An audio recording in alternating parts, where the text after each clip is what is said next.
Charlie asked another really cool question. Why isn't the Bible in chronological order? It's got a lot of questions. I love them. It's very cool. Why isn't the Bible in chronological order? In a sense they are, and in a sense they aren't. Like what is true, and he mentioned this to me, that Job, I mentioned it to him, that Job was probably the earliest book that was written. It's definitely very old, probably the first book that was written. Then why is it in the middle of the Old Testament? Almost in the middle. Like Job is it's pretty clear that Job wasn't after Exodus, Leviticus, and all that, because things are missing there, and there's just a lot of interesting things there that seem very familiar and very similar to Genesis. So it's like Genesis, definitely Genesis, first book. Well, Moses wrote it, and but Job was really old. Why is it there? It's not chronological order. But keep in mind, there's a lot of chronological order. There's a lot of chronology, is the word I'm trying to find. Like Genesis, Exodus is after Genesis, and Leviticus is after, Genesis through Deuteronomy. Joshua is after Moses' writings and all that. Joshua was next. Judges was next. Definitely in order. So a lot of it is in order, but it's more like thematic themes. Let's start with the Hebrew Scriptures, the Old Testament. They were put into, the Jewish, I think, understanding, Judaism puts them in three things, which is what Yeshua or Jesus did. In Matthew 24, he mentions the law, the prophets, and the writings. So basically, the law was first 5 books of the Bible, the most important books, I believe, to the Jewish people. Very, very powerful books. Very necessary, really important. Genesis through Deuteronomy. And then you have the writings, which is a bunch of them. And they have less books. They put them together where we have 1st, 2nd Samuel, 1st, 2nd Kings, 1st, 2nd Chronicles. They combined a lot of those. And then you have the writings, which is, I think it would probably be, I don't know if Ezra and Nehemiah is in there, but Esther, Job, Psalms, Proverbs, Ecclesiastes, Song of Solomon. There's writings. And then the prophets, definitely. Now we have 5, the Christians over the ages or time decided to help it in a different categorizing way of 5 sections. It's basically the law, the same. And then you have history. And then you have the wisdom, which includes poetry and all that. And then you have what's known as major prophets, minor prophets. These minor prophets, I don't like it really because they're major. All of them are major. We need all the Word of God.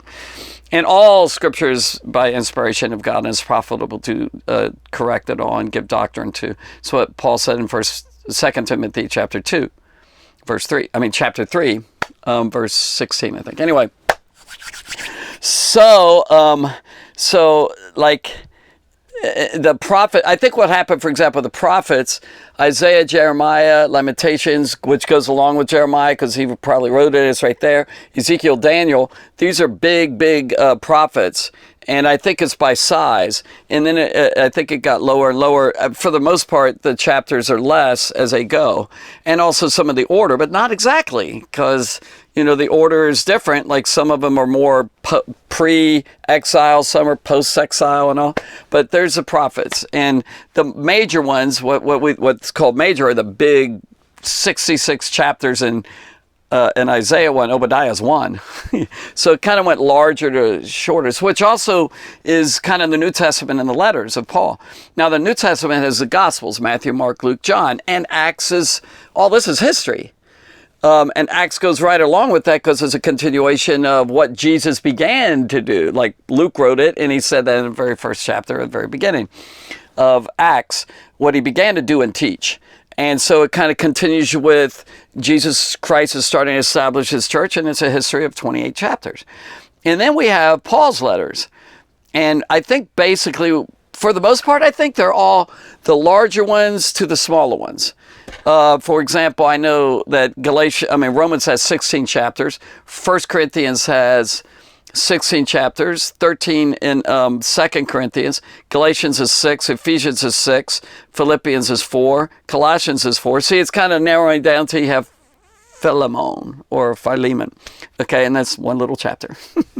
And then that's Paul's letters all together. And then Hebrews, not sure who the author was. There's all sorts of theories on it. But it's a big one, and some think it was Paul's writings, and so they connect it with Paul at the end, because not sure. So that's 13 chapters. And then we have James, John. And by the way, it's interesting, Hebrews, James, 1st, 2nd Peter, 1st, 2nd, 3rd John.